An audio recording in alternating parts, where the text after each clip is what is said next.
We've all been brought up on old tales that scare us into good behaviour. The monster under your bed keeps children from wandering at night. The ghouls in the forest keep you from exploring dangerously. However, when you browse other cultures, you see some interesting tales spun from old, and some of them are terrifying. Here's 10 of the creepiest folklore from around the world that we could find.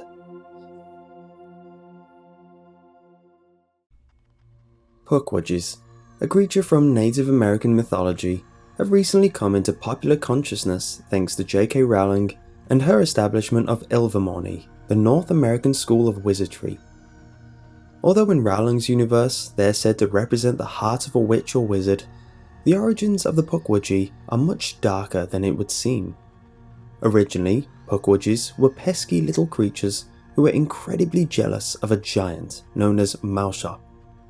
You see, Maushop was beloved by the people of the Wampanoag tribe, and the Pukwudgies wanted to be as beloved as he was. But in their efforts to help the people of the Wampanoag, they ended up accidentally torturing them. Seeking respite, the natives asked Maushop for help. He gathered all the Pukwudgies he could, shook them until they were confused, and tossed them into New England.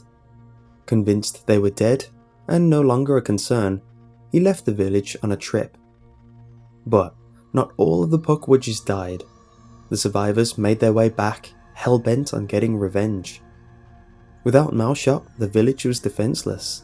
The Pukwudgies kidnapped children, burnt villages down, and people inside with them, and lured the natives deep into the woods where they were brutally slaughtered. When Maushop heard of this, he returned to the village to put an end to the Pukwudgies' reign of terror. But when he got there, they tricked him into a river and shot him with their magic arrows. Nobody knows whether Maushop lived or died, but after this attack, Maushop disappears from the Wampanoag's mythology. With that, the Pukwudgies' thirst for revenge was sated. They left the Wampanoag village alone, though natives claim they still wander the woods. Pukwudgie sightings are still reported today all across America. An eerie light flashes across a solemn swamp in Argentina, and a sudden panic fills the air. The light, called La Luz Mala, is still feared by the locals of Argentina. Similar to the will-o'-the-wisp, La Luz Mala are said to be the souls of the dead who haven't been permitted to pass on to the next world. Instead, they are trapped here on Earth in a kind of purgatory, hovering between two worlds as punishment for the sins they committed while living. Being so terrified, they bring misfortune on living souls unlucky enough to spot them while heading home on a desolate night. According to the locals, the only way to prevent the harm that is caused by seeing one is to say a prayer and bite into the sheath of a knife. What happens if you don't have a knife ready and waiting by your side? Well, let's hope you never have to find out.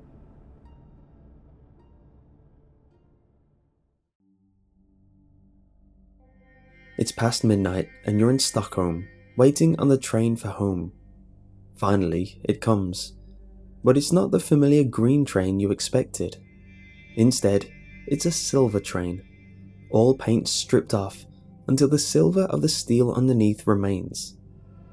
The hair stands on the back of your neck, and you feel a sudden sense of dread. But you've gone home on this line dozens of times. Shaking it off, you climb onto the train and it sets off. You travel, and travel, and travel, and the train never stops. The Silverpillen, or Silver Arrow of Stockholm, is a ghost train that only appears in Stockholm after midnight. Travellers who board this train find themselves either travelling endlessly until death, or manage to find a way off the train months and even years into the future after their loved ones have left them for dead. Despite this, there is only one station the Silverpillen is said to stop at, the abandoned Kimlinge metro station on line 11. Perhaps that is why the locals have a saying, "Only the dead get off at Kimlinge."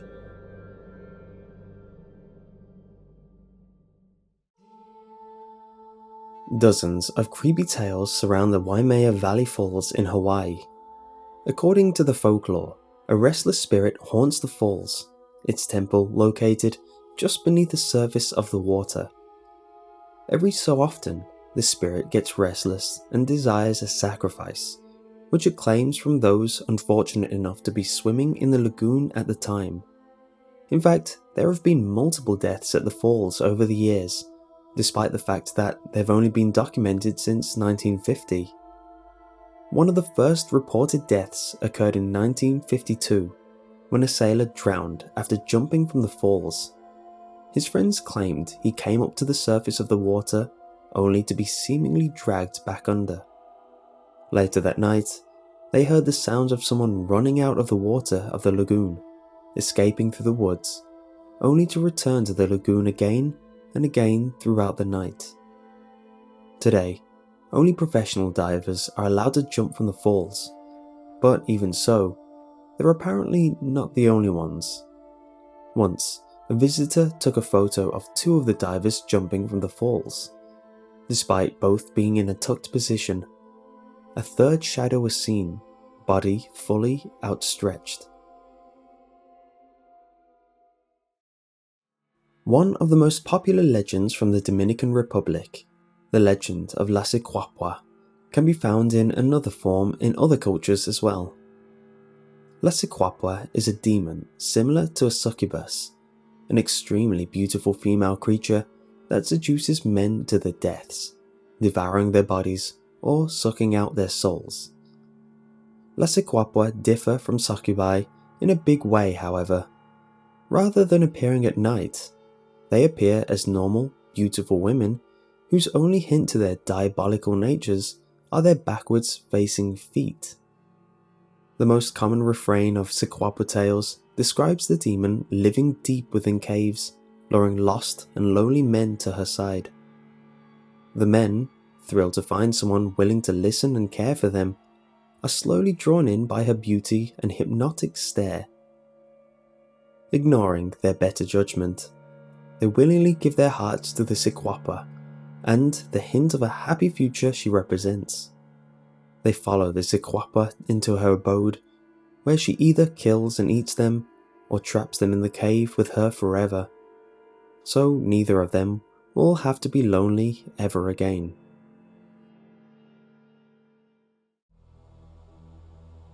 Drums pound through the night. Over the horizon, the faint glow of torches move through the darkness. The night marchers of Hawaii are coming, and you'd better get out their way. Night marchers are ghosts of ancient warriors that roam Hawaii at night on a set path, passing through whatever buildings have been placed in their way since they began their patrols. If you see them, do not interrupt them, as you're almost guaranteed to be killed, especially if you're a foreigner. Instead, locals advise you to lay flat on the ground or to play dead. In some cases, Hawaiian natives are advised to cover their foreign friends in dung to make them as disguised as possible in hopes they'll be spared. No matter what you do, no matter how curious you get, do not look at the night marchers.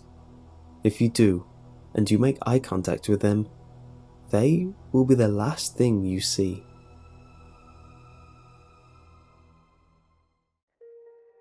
A fearsome witch with iron teeth. Originating from Russia, Baba Yaga is an extremely powerful creature with a power to control elements and an all-seeing, all-knowing eye. Also known as Baba Yaga Bony Legs, she takes the appearance of an old woman who's literally skin and bones, as though dying of starvation. Of course, a creature as powerful as Baba Yaga isn't dying of hunger. She eats the people stupid enough to come to her hut and answer her questions incorrectly.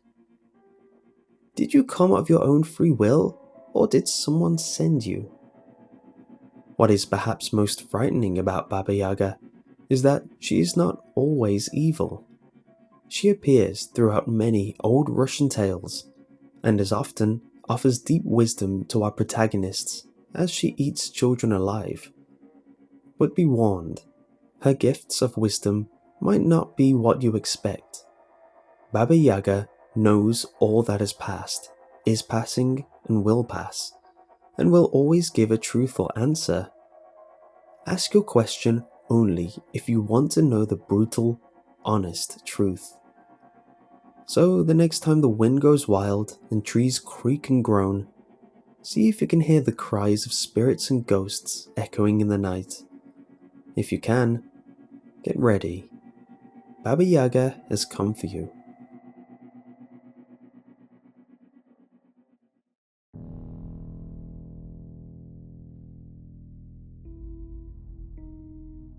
Sometimes those you can most trust are those you should most fear.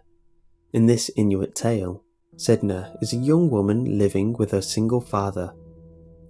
As she is very beautiful, she is desired by every man in the village, but is satisfied by none of them, instead choosing to remain single. Eventually a fulmar, a bird in the guise of a man, seduces her, promising everything her heart desires in return for her hand in marriage. A year passes by, and Sedna is deeply unhappy. When her father comes to visit, Sedna tells him how she lives on fish brought by birds in a tattered tent made of walrus hide. Her father, enraged at his daughter's harsh treatment, kills the fulmar and begins to sail home with Sedna. The fulmars vow revenge and make hot pursuit. They catch up to the pair sailing home and create a deadly storm, intent on getting Sedna back or killing them both trying. So far it sounds like the standard fairy tale fare, right? But this is where it gets interesting. Horrified, Sedna's father betrays her and throws her overboard. Sedna, however, catches on the hull of the ship and tries to pull herself back on. As she is clinging to the edge, her father approaches her, eyes filled with regret. He reaches for her hand, and Sedna's heart floods with relief. He's changed his mind and he wants to take her back. But no, he lifts her hands, grabs a sharp knife, and slices off her fingers. Sedna drowns in the depths of the ocean, the bleeding chunks of her fingers becoming the whales, seals, and walruses. The next time you see a seal at your local aquarium, take some time to remember the betrayal that birthed them. Der Erlkönig, or the Elf King, is a German tale that has been passed down through the ages. The most popular version of the tale, a poem by Johann Wolfgang von Goethe, tells of the tale of a father and son riding home on horseback. As the story goes, the child begins to see things in the fog of the forest. He tells his father that the Elf King is riding at their side. The father tells him it's just the fog. After a few minutes of silence, the son tells the father that the Elf King brought his daughters with him. Chuckling, the father tells his son they're simply the shadows of the willow trees. But after a few more minutes of silence, the son tells his father that the Elf King is breathing in his ear. But the father tells him it's just the wind. A few more minutes of silence, and then the child screams. My father, he seizes me fast! The Elf King has grabbed the son by the throat. The father, terrified, rides faster into the night to try save his son, but his son is dead by the time he arrives. It's left up to the reader to decide whether the Elf King was real or a terrifying hallucination brought on by the last minutes of a boy's life.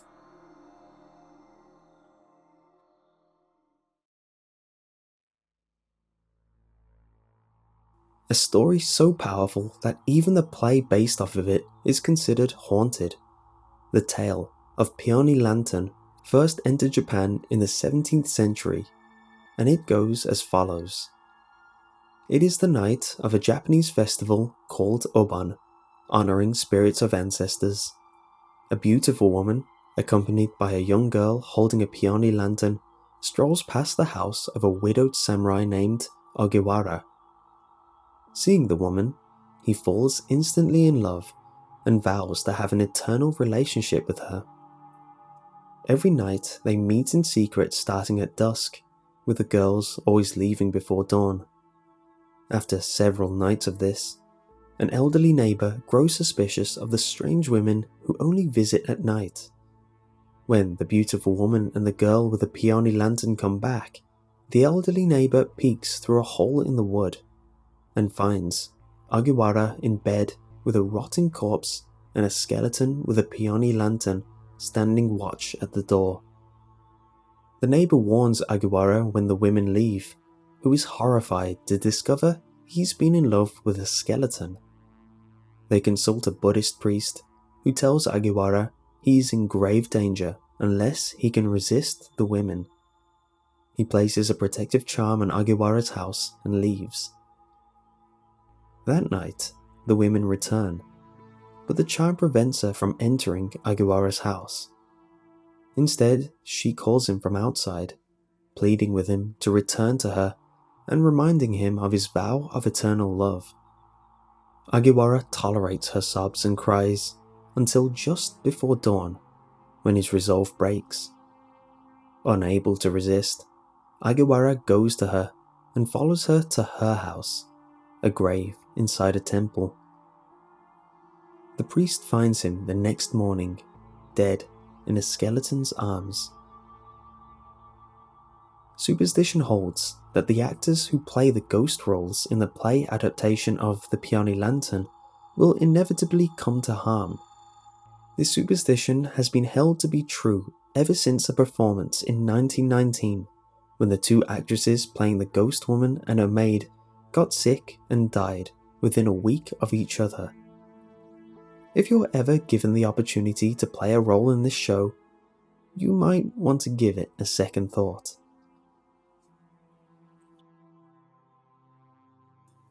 I hope you enjoyed this week's list, and if you did, leave a like. And if you want to see more lists, click here for my top 10 bizarre survival horror puzzles, or here for my top 10 rarest Pokemon cards.